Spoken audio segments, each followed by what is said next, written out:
U.S. President Donald Trump has indicated that the naval blockade of the Strait of Hormuz will be lifted. In a social media post just in the last few minutes, the president also said he'll be holding a meeting in the Situation Room to make a final determination. Meanwhile, Pakistan's foreign minister is meeting with the U.S. Secretary of State as peace negotiations with Iran appear to inch closer to a deal. Mohammad Ishaq Dar, who was at the United Nations on Thursday, traveled to Washington for talks with Rubio at the State Department. His visit comes hours after the U.S. Vice President J.D. Vance told reporters that a deal with Iran was very close, but sticking points remain. We have two reporters on this story this hour. Almigdad Alruhaid is in Tehran. First, we go to Patty Culhane, who's at the White House in Washington. Patty, talk us through what President Trump has been saying on social media in the last few minutes. On Truth Social, it's how he often makes news, and it's a fairly lengthy post, but I'm going to go through it. He said Iran has agreed that they will never have a nuclear weapon and that the Strait of Hormuz will open immediately with no tolls going in either directions. He says the U.S., with its minesweepers, will go in and remove the mines that have been placed in the strait, and then Iran, he said, if there's any left, will go and remove the rest of the mines.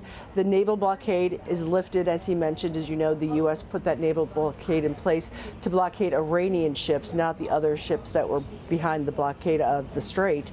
And he said when it comes to the naval blockade being lifted and the ships being able to pass, say hello to your wives and husbands for me.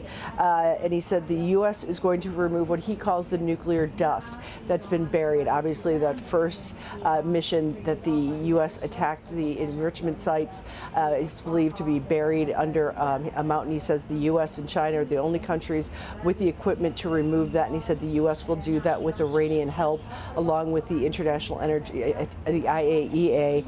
And then he said, and this is going to be a crucial point, no money will be exchanged until further notice. So this is, again, U.S. President Donald Trump posting on social media that he's in the Situation Room currently, and that he is about to sign off on this, and he's laid out what he says the U.S. has achieved in this ceasefire deal. Again, this is just breaking news. Yeah. We're just now hearing this from the president. We're going to have to flush it out as the day continues. Indeed, just breaking news now, as you say, Patty. The president posting on Truth Social in just the last few minutes that the naval blockade on Iran would be lifted. And President Trump, as Patty said there, said that there would be a meeting in the Situation Room later this Friday to make a final decision on a deal with Iran. Let's get the view now from Tehran. Almigdad Alruhaid is there for us. What are we hearing from Iranian officials, Almigdad?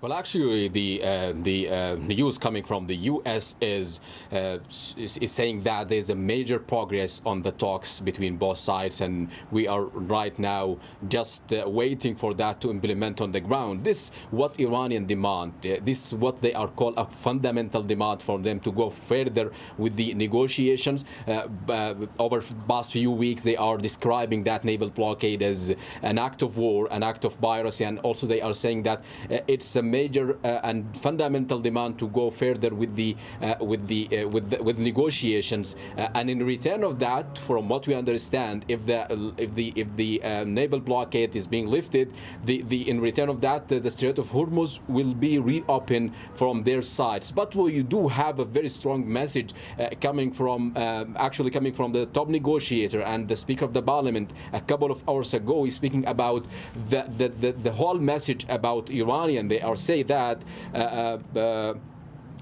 Iran does not seize concessions through dialogue, but through missiles, and the negotiations are simply a way to make the other side understand. And he also went further than that, saying that the winner of any agreement is the side most prepared for war the day after the deal is signed. This coming from Mohammad Baqir Ghalibaf a couple of hours ago, before this news coming from the U.S., and that give us that right now Iranian are presenting peace is not in the is not in the traditional sense. Rather than that, they are saying it's a theme of deterrence, a theme of strength, not concessions. It's like a leverage for them. Yeah. And also we have a very important message about the Strait of Hormuz. They are speaking about new reality on the Strait of Hormuz, and definitely it's being under negotiation right now. Indeed, as you said, what we heard a few hours ago from Iran's top negotiator was that they were still on a war footing should a deal not be reached with the U.S. But judging from what the U.S. president is now saying, announcing this lifting of the blockade on Iranian ports, it would sound like a deal is imminent.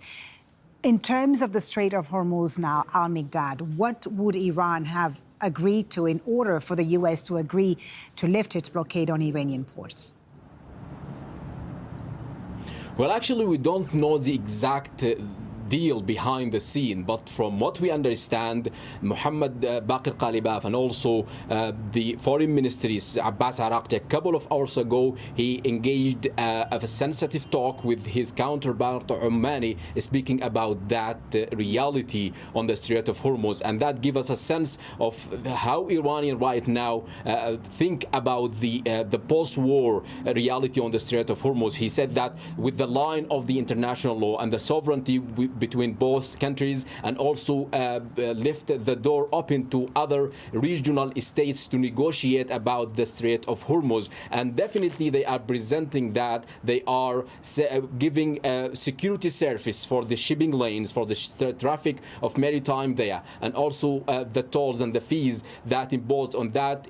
They are framing that it's for security services and also for environmental protection, and that line with they call international law and the sovereignty of the both countries. But exactly what inside that deal, just we right now waiting for the officials to talk. Indeed, we are waiting for an official announcement from both sides, even though we have this Truth Social post from President Trump in just the last few minutes. Almigdad, thank you for now. We'll, of course, come back to you when there's more reaction out of Tehran. Patty, let me come back to you now at the White House. This is all happening as the Pakistani foreign minister is currently at the State Department meeting with the U.S. Secretary of State Marco Rubio. What are we expecting on that front?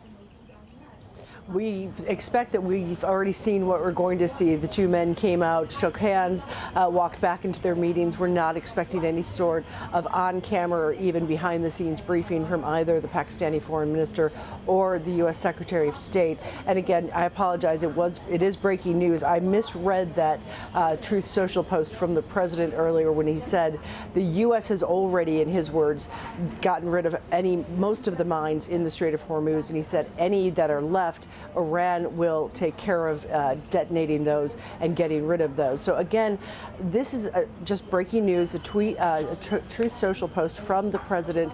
And if he is laying out basically what he says is an agreement that he is going into the Situation Room now to talk about.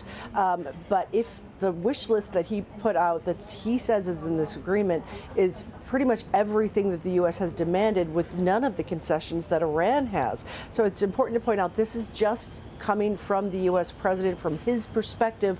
What he wants to highlight and what he says is this deal. Of course, as we just heard from my colleague in Tehran, we're going to have to wait and see what the Iranians have to say about what the president is saying he's possibly going to agree to. Indeed, we have to wait and see the Iranian reaction. Patty, thank you very much for now. Patty Culhane at the White House.